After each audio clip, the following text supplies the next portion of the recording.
Teacher وہ اچھا ہوتا ہے جو ایک بولڈ بات کو بھی اس طرح سے پیش کرے کہ اس میں بولڈنیس باقی نہ رہے۔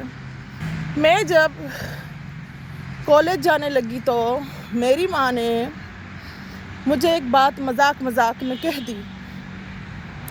کہنے لگی یہ جو لڑکے ہوتے ہیں نا، لڑکیوں کو آئی لو یو بولتے ہیں، اس کا مطلب یہ ہے کہ وہ ان کے ساتھ سیکس کرنا چاہتے ہیں، اور ہم مسلمان ہیں، ہم یہ گندے کام نہیں کرتے، اور یہ برے لڑکے ہوتے ہیں جو لڑکیوں کو ایسے کہتے ہیں، اور ان کو بدلے میں یہی چیز چاہیے۔ پھر انٹرنیشنل لیول پر آتے ہیں، وہاں پہ اس آئی لو یو کا مطلب کیا ہوتا ہے۔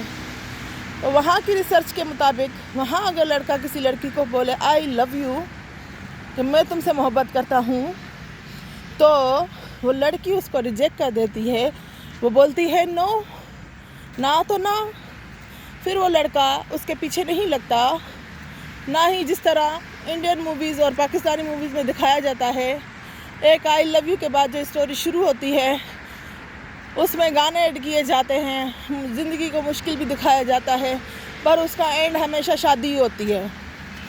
پھر ہم ہمارے اسلامی راستے پر آتے ہیں، ہمیں خاص طور پہ لڑکیوں کو یا عورتوں کو یہ کہا گیا ہے کہ نامحرم آپ کو ٹچ نہیں کر سکتا، یہ حرام ہے، ٹھیک ہے؟ تو نامحرم کو نہ ہم اپنا فیس دکھا سکتے ہیں، نہ اس کو ہم ٹچ کر سکتے ہیں، نہ وہ ہمیں ٹچ کر سکتا ہے۔ تو یہ کام کیا ہو گیا؟ الحرام۔ فار ایگزامپل، جس موویز کو ہم نے اپنا انسپریشن بنایا ہوا ہے، جن سے ہم انسپائر ہو رہے ہیں، اس میں کبھی ہیرو کو نماز پڑھتے ہوئے دیکھا کسی نے؟ ہیرو کو کوئی اچھا کام کرتے ہوئے دیکھا کسی نے؟ ہیرو کو صرف انہوں نے میدان جنگ بنا کے موویز میں دکھایا ہوا ہے کہ وہ صرف جھگڑے کر کے، اور اچھا کام ہیرو بنا کے اس کو دکھایا گیا کہ وہ 10 کو مار رہا ہے، یہ کر رہا ہے، وہ کر رہا ہے، اور ہیروئن اس سے انسپائر ہو رہی ہے۔ تو یہ اصلی زندگی میں ایسے ہوتا بھی نہیں ہے، اور مووی کا اینڈ ہمیشہ وہ شادی دکھاتے اور ہنسی خوشی والی فیملی دکھاتے ہیں، جبکہ ہمارے اسلام میں یہ کہا گیا ہے کہ جوڑیاں آسمانوں پہ بنتی ہیں، اور آپ کی جوڑی بنا دی گئی ہے۔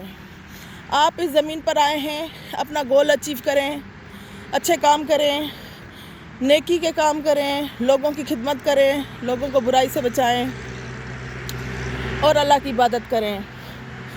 یہ ہمارا اسلام ہے، یہ ہمارا دین ہے، کہ ہمیں پہلے سے ہی بتایا ہوا ہے کہ ہماری جوڑی بن چکی ہے، اس زمین پہ ایک دن وہ بھی آ جائے گا جس دن وہ شادی ہوگی اس لڑکی کی اس لڑکے کے ساتھ، اس کا نام پھر ہسبینڈ ہوتا ہے، ٹھیک ہے؟ اس سے پہلے جو کچھ ہوتا ہے وہ یہ نامحرموں کے ساتھ ایک مسلمان لڑکی کبھی بھی نہیں کر سکتی، اور اپنی باؤنڈریز ہائے رکھتی ہے وہ، کیونکہ اس کے بعد کا جو پچھتاوا ہے، جن کے اوپر گزر چکی ہے، وہ ہم سے بہتر جانتی ہیں۔